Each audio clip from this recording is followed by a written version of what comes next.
hitters sucked, and it was tough, all seriousness, and it was, tough mentally, tough physically, and I'm glad to be back. It's good to be around these guys. I got Boz and Pep kind of death staring me right now, so it's good. It's good to be back. No restrictions at all, 100% ready to go. So I've been told. I feel good and ready to go, and I actually got a bullpen today, so I'm excited to show the world. I got cleared to face hitters for the first time on Friday, so it's been, I guess, roughly a year and a half, somewhere in there. So looking forward to that and kind of letting that be a next little hurdle to get over and go from there. So my progression is going to be a little bit slower. It's not that I've had a setback, because I haven't. It's just I'm having to do things a little bit differently, build up a little bit slower. So I'm doing great.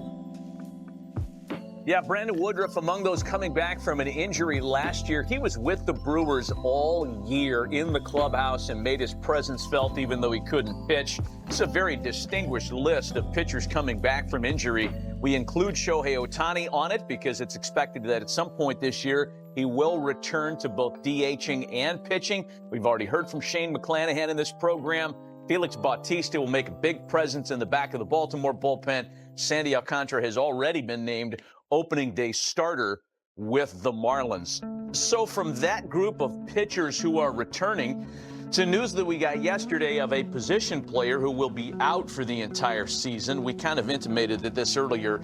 Anthony Rendon is having hip surgery, and he will not be available at all in 2025. Now, the Angels pivoted, perhaps knowing what was coming when they signed Yoan Moncada. But the fact is that Anthony Rendon is making a lot of money and is not going to be playing this year. And he has played very infrequently since signing a lucrative deal with the Angels. The Angels have used 28 third basemen since they signed him.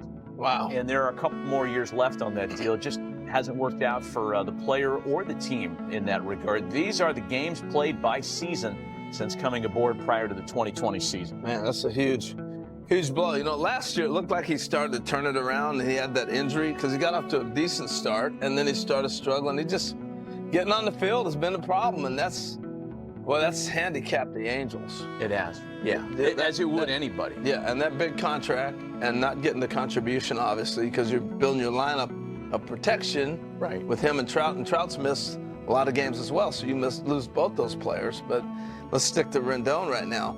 That contract, when you give them $250 million, when they did, they were looking at pitching and everything else. It's kind of almost made them gun shy to go any further at this point in time in being able to move forward as they try to rebuild this whole organization. So they're building it through the farm system. They're building it through short-term contracts, and we'll see where they go from there. And that's kind of put them in a tough spot. And a lot of it goes back to this deal right here. Well, the Angels will pivot with Moncada, knowing that Rendon is on the shelf for the entire 2025. I thought it was interesting it said long-term. It didn't say this season. It didn't say for a small window. It said long-term. So this must be a serious surgery that he's getting ready to have. Yeah, perhaps so more. Hopefully he can get better afterwards. I'd love to see him get back on the field and get moving. For sure. Let's take a break. We'll turn the page on the health status stuff when we come back. Have you heard of the Portland Pickles? Not everyone's signed, but we do have a deal for Alex Bregman. Good morning. Welcome to Hot Stove for a Thursday. Matt Vasgersian, Harold Reynolds, Keith Costas, Lauren Shahadi. Well, you called it. You had the jersey yesterday, downtown New York, and you said this is going to be a souvenir soon. Yeah, thank you. Thank you for polishing me up, but I was not on the winning entry. Neither was I. I said he's going to the Cubs. Yeah. I mean, I put my source down on it. Last night it was like 9:15. You pick up your phone. You're sitting on the couch, vegetating, watching streaming editions of Southern Charm. Oh, that was just me. And then you saw this. From Chandler Rome, Alex Bregman's contract with the Red Sox is for 3 years, $120 million. Opt-outs after each season. Predictably, the opt-outs come frequently in these new deals in this landscape. More via social media here. This from Buster Olney. The deferrals on Alex Bregman's deal are significant. The present-day value of his contract is expected to be assessed in the range of $90 million for 3 years. Instead of the 120? Present-day value. Okay. Mark Feinsand, Bregman had offers of 6 and more than $170 million per source, and that was in Detroit, we understand. But he chose the higher AAV deal with opt-outs from Boston. And finally, Jeff Passan. The expectation is Alex Bregman will play second base for Boston. Sources tell ESPN, even though the Red Sox have top prospect Christian Campbell coming, they saw Bregman having enough of an impact that they offered $40 million a year with deferrals to make that happen. All right, a lot to react to here, Harold. Let's talk about it at face value first. Alex Bregman to the Red Sox. What are the implications, and what do you think of that? Well, one, it's a fantastic contract. Look, $40 million a year. Congratulations. First, you look at that. It's $120 million. That's a really nice deal. If you look at the Houston deal, what, six years, 156 was kind of the offer that was out there, or 7 years, something like that. So he did real well. He did well. I'm not buying the opt-outs. I never do, because where we're at in contracts is age-based. Alex Bregman's going to be a year older every time he tries to do this, and the older you get, that money's going down. When you say you're not buying him, you mean that he's not going to take He's not taking them. At 40, he's not getting 40 a year. And I think he's staying in Boston.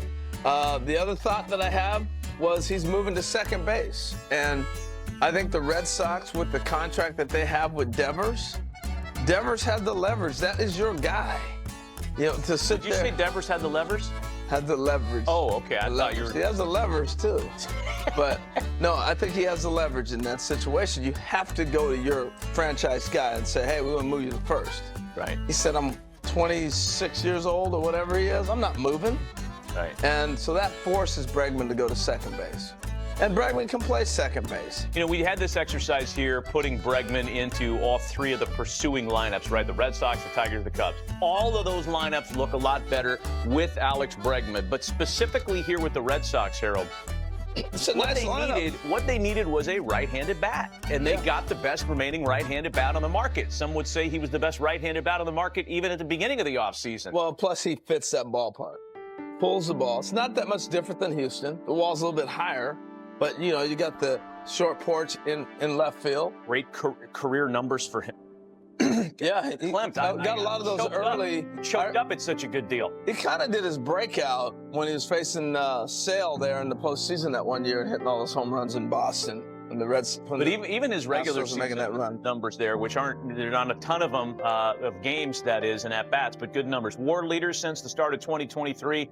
At third base, and again, the expectation is he's going to play second now, and he ranks very favorably in that category as well. So the Red Sox make the big splash. I had them third on the depth chart. You thought it was going to be the Cubs. I was kind of deferring to you. I thought the Cubs and Tigers both made a case for needing him more, but it's the Red Sox who, despite not spending a ton of money the past couple years and going in a different direction, and assembling this treasure trove of prospects, they make a big splash with this signing. He fits great for them. He just does. There's no way to look at it. It's a perfect fit for Alex. So, you know, if I match his swing to the ballpark, to the team, and he stays in the American League.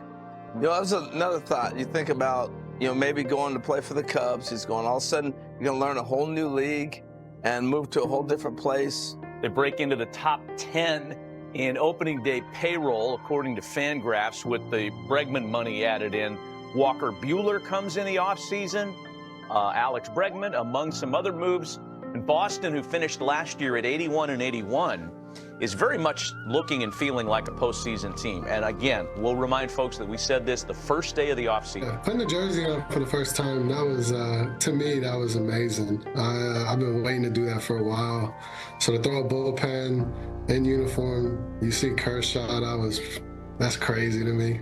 Yeah, that makes me, that's like the coolest thing I think I've done in my career is pitch in front of him. So I can't wait to see, you know, just how the season goes. So the Dodgers and Cubs starting their season in Tokyo. H is going in order to get you ready to have a game. Of course I do. Great. I have handouts. This is a map of Japan. You're going to tell me. Damn. You got a shot here. You're going to tell me you're going there. You have to. By the way, Blake Snell's won 2 Cy Young Awards, and he said that the coolest thing he's ever done in his career is to pitch a bullpen in front of Clayton Kershaw. That was cool. That was cool to hear. Really cool. Okay, so I'm going to give Blake Snell real quick. Blake Snell. It's just like eggshell. Blake Snell. Blake Snell. Hold them up for all to see. It is a map of Japan, Tokyo. I'm going to read you some facts about Tokyo while you. Okay. It's this way. Yeah, this way. This way. This is Tokyo. The No, whole that's thing? Japan. No, that's Japan. I was going to say. Okay, you're going to tell me where Tokyo is. Tokyo has a Tokyo's population up of here. over 14 million I'm people. upside down. It's the other way. No Tokyo's other right way. here. No other way. It's on the coast. Whatever. This is It's up exactly here. how I thought it would. Tokyo? The first city in Asia to host No. a Summer Olympics. It has been ranked the safest city in the world, and you guys have competition. While you find Tokyo on a map, Shota Managa's Just going to did. try. I thought it was something. That's not it. It's not. Yeah. Whoa. Whoa. That's perfect.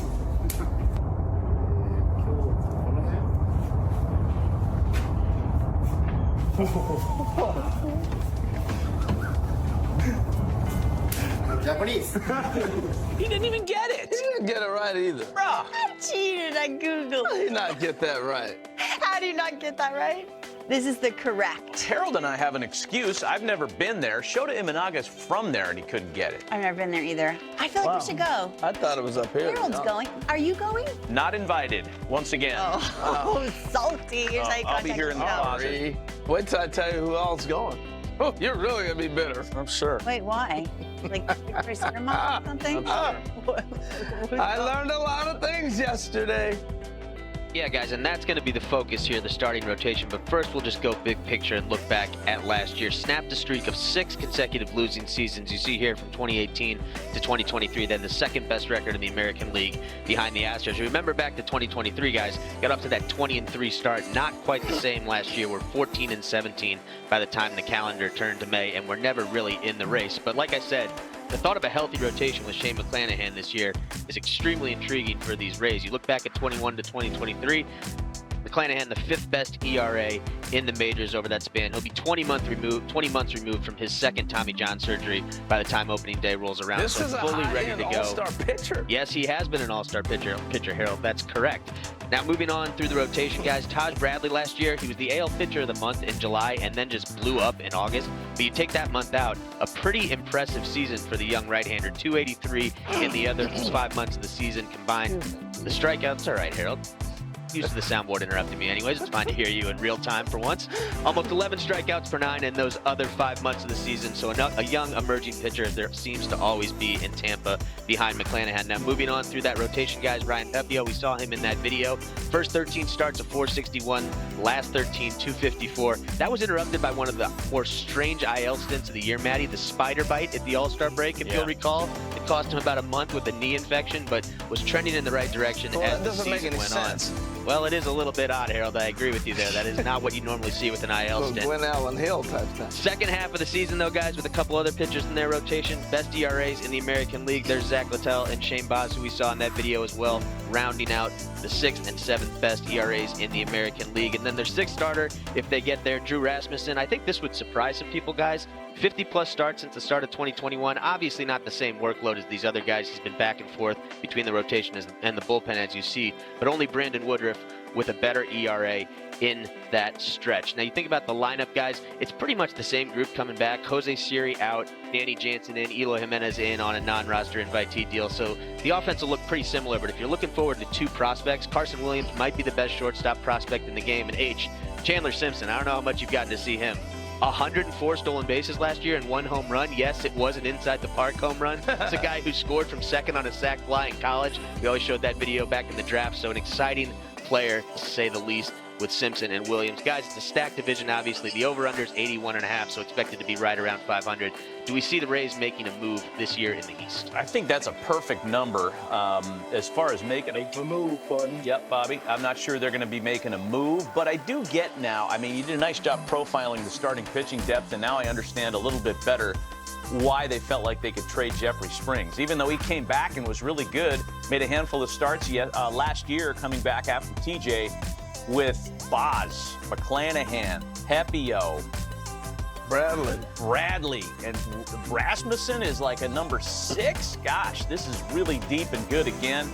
We are always underestimating the Rays, and I think 81.5 wins is a perfect place to set that number because they could easily fall 1 or 2 north or south of that this year. Yeah, I wasn't big on the Rays last year. I'm way higher this year than I was last year because they're pitching. Their pitching is going to give them a chance, and it's going to be interesting. I think Kevin Cash may be the best manager in baseball. He's awesome. I mean, you think about all the stuff he goes through every year. Talk about reimagining your roster, the things they've had go on with players they gave money to, you name it. It's been a struggle, and he continues to be at the top. Yeah. And they're going to be really good this year. That pitching will be it. And they have enough, and they're not afraid to trade some of those guys, like you talked about, to go get what they need. This is a club that will trade pitching and go get a bat. You know, I look at them like they're the Seattle of the East. And the difference with the rotation is that these guys will continue to trade that pitching to get the offense if they need it. Right. The ballpark issue is going to be interesting for them too, Keith. That is, that's the story, right? It's kind of a big deal now. Let's take you from St. Pete. Where are they playing at, by the way? They're going to spend their time playing. They're going to play at Yankee Stadium, right? The Yankee Tampa. facility, yeah. Right, Steinbrenner Field. Wow. Yeah, interesting stuff. All right, let's go from Arlington. That might affect that pitching ERA. That's for sure. That's something to look about. From St. Pete, or rather Tampa, to Arlington to talk about the Rangers. Yeah, same thing here, guys. We know where things start with the Rangers when you're talking about dreaming, and it's Jacob deGrom. We haven't seen him much over the last couple of years. You look at his last 35 starts. This goes all the way back to opening day in 2021. The best ERA in the majors over his last 35 starts, but obviously the catch is those 476 games missed on the IL. He's been available for barely 25% of his team's games over the last 4 seasons. So obviously adding deGrom back in healthy, big if, to say the least, would go a long way towards getting the Rangers back to where they were 2 seasons ago. Now, you think about that postseason run, guys, and one of the big heroes for the Rangers back in 2023, Adolis Garcia. He pretty much picked up where he left off at the start of last season. He was on pace, you see at the bottom there, for 43 home runs and 135 RBIs if you just project the April numbers out throughout the season. But that is not how the rest of the year played out for Garcia. Hit just 209 the rest of the way, a shell of himself compared to what we saw in his breakout 2023 season. Now, trending in the opposite direction of that outfield, guys, Wyatt Langford, you look at his numbers down the stretch in September, was one of the best players in the game. Only Yordan Alvarez had a higher slugging percentage in the American League. He had the highest WAR in the American League in that stretch. Only Ohtani was better in the National League. So Wyatt Langford, one of their best young prospects, taking the next step over a full season next year, obviously would have a big impact. Kind of an under-the-radar move here next, guys. Kyle Higashioka, I really like this pickup because Jonah Heim really broke down last year compared to what he did in 2023, and workload was a big part of it, guys. Only Cal Rally's caught more games over the last 2 seasons. So you bring in Higashioka, who had a breakout year last year, actually the highest slugging percentage among all catchers. Granted, it was in about a half a season's worth of plate appearances, but get Heim off his feet a little bit, maybe DH, play some first base, keep him more durable, and Higashioka pairs with him to give them a nice tandem behind the plate. Those guys probably going to hit at the bottom of the order. Another guy who's going to hit at the bottom of the order, a little under the radar, how about Jake Berger? I think people would be surprised to see where he ranks on this list. One of the bacon here is terrible, though. I don't know what the bacon has to do with any of it, Harold, but he has hit a lot of home runs and very few at-bats. And you see the company he's keeping here between 2 of the bigger free agents of the offseason in Juan Soto and Anthony Santander. Maddie, this is where we'll end here. The best odds among teams with a losing record last year to make the postseason, only the Rangers in minus money. Do we agree with this, that the Rangers are likely headed back to the postseason in 2025? Boy, that's an interesting board. I like that. I'm going to say yes because, look, that division is winnable. We've been saying that all winter long.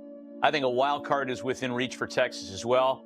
I felt like they just had to take a collective breath last year. Everything that could have gone wrong went wrong for them.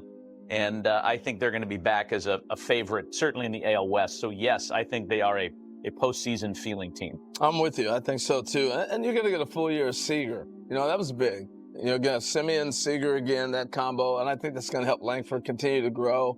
I've always liked the Rangers. I love what they do down there. And I think they're back. I think last year was just like you said, Matt, a little bit of a break from the consistency. I think they'll be more consistent this year. In a winnable division. Yeah, in a winnable division indeed with some nice. And Bochy's still there, man. I thought he might be out of there after that World Series. He's still loving it, and he's still going strong. They're back to the every other year like he was with the Giants, maybe. Oh, I didn't even think about that narrative. That's good stuff. Keith, great information. Thank you. And we'll take a break. When we come back, we have, but we're weird. So, you know, the top 100 players show yesterday had Adam Wainwright, Yonder Alonso, and Cliff Floyd. And tonight it's going to be DJ Khaled, and DJ Khaled that'll be on the show. 大谷翔平とドジャース、2025年に向けた新たな挑戦。歴史的な 5-0 クラブの達成。史上初の3度目の満票 MVP。そしてワールドシリーズ制覇。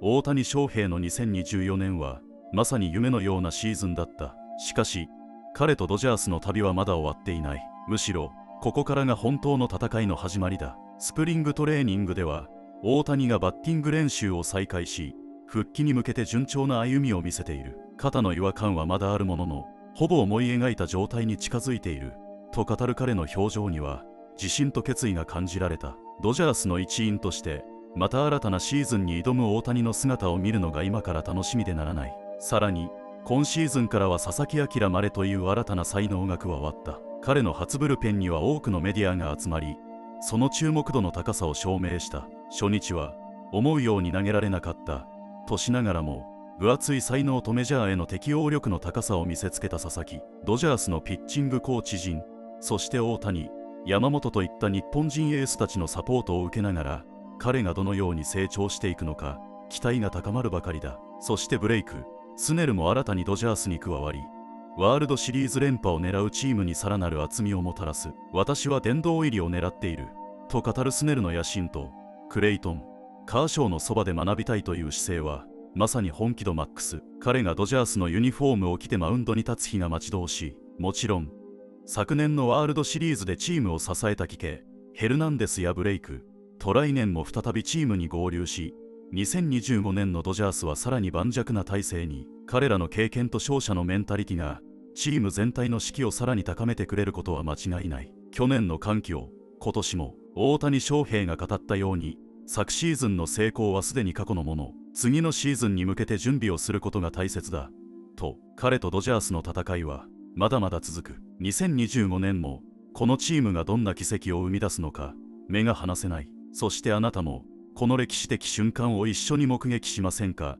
ドジャースのシーズンを追いかけ、大谷翔平や佐々木朗まで、スネル、そして全選手たちの活躍を見届けよう。このチャンネルをフォローして最新情報をお見逃しなく。あなたのコメントも大歓迎。